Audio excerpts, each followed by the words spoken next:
The first thing I want to say, particularly India is still a poor country. 70% of it lives in villages, 17% lives in slums. Yes, So we are still not there. that's true. All right. So India is one and Bharat is another one. And we talk about India at 75, we have to talk at Bharat at 75. Yes, It continues to remain poor. So therefore, when we think that because we are poor, we can't compete, we are wrong. It is not the power of budget that matters, it's the power of ideas. And still, we could do science which was ahead of the multinationals. I mean, I remember when I took over as director of National Chemical Laboratory, first day, 1st June 1989, I said National Chemical Laboratory will be International Chemical Laboratory because those were days when we were reverse engineering, we were copying. yes, Anything that happened in the rest of the world, we were copying because our patent laws allowed it. yeah. So we had become a copying country. Mm. There's no incentive to sort of That's true. 91 we liberalized, opened up, and then competition came in. And therefore, whenever we did anything that was ahead of the world, the industry would say, "But have they done it? Has Yeah, US that's done true. it? Europe That's done true. it?" Yeah, So I said, "What am I selling knowledge, and what is my sort of market? The whole world." that's true. And it looked audacious at that time, Ravi, Mm. because this laboratory, National Chemical Laboratory, which had no US patents in 39 years, I said, we'll license our US patents to the leaders in the world. And somebody came when I gave the speech, he says, "Sir, do you realize that General Electric R&D budget is 2.5 times India's R&D budget?" I said, "No, it is not the power of budget. And Yes. since you talk about General Electric, we'll take on." Yeah. And there is some story because of which I had some breakthrough idea of solid state polycondensation of an engineering plastic that they had, polycarbonate. They were leaders in that. They had never done it.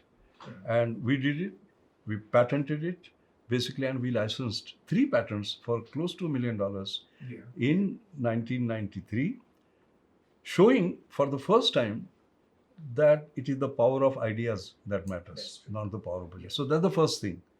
The second is risk taking, basically taking adventurous ideas, because Yes, bulk of the time we follow. Somebody has done something. I have done my postdoc at, let's say, Max Planck. I come and yeah, do something incrementally.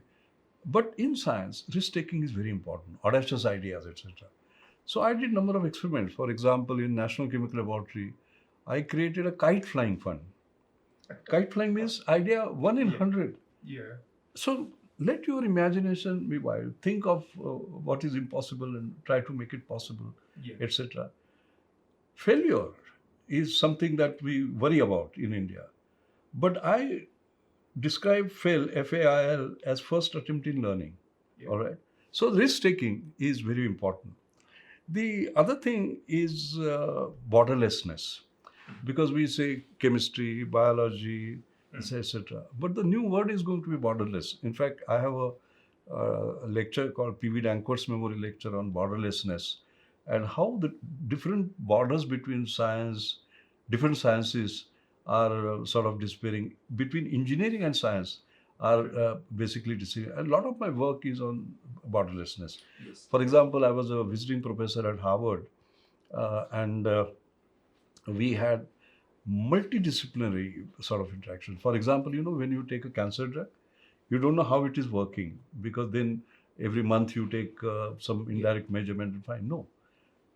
What a magic it will be as the drug is working, you can come to know. yes, We have a breakthrough paper in Proceedings yeah, of National Academy of Sciences. yeah, But 7 different disciplines came together. Yeah. Yeah. No, I think interesting things happen at the intersection of different sciences. That Intersection is of where extraordinary insights can come to. yes, yes. Yes. And I remember when I gave that lecture in London, my mentor Ashok Ganguly, who was Hindustan, Unilever's research director, came because he couldn't attend the lecture, and he said, "Can you describe in one line what is the lecture you are going to give?" You got challenge. He always challenged, and I say, "Learning to dare and daring to learn." Because when you look at different disciplines, basically, yes, yes, yes, daring to learn from those and yes, then create idea. So yes, that is one more lesson. The other one, which is very important, is particularly for India, is that we have a lot of poor people, and therefore making low technology work for the poor is very easy. Making high technology work for the rich is very easy. How do you make high technology work for the poor?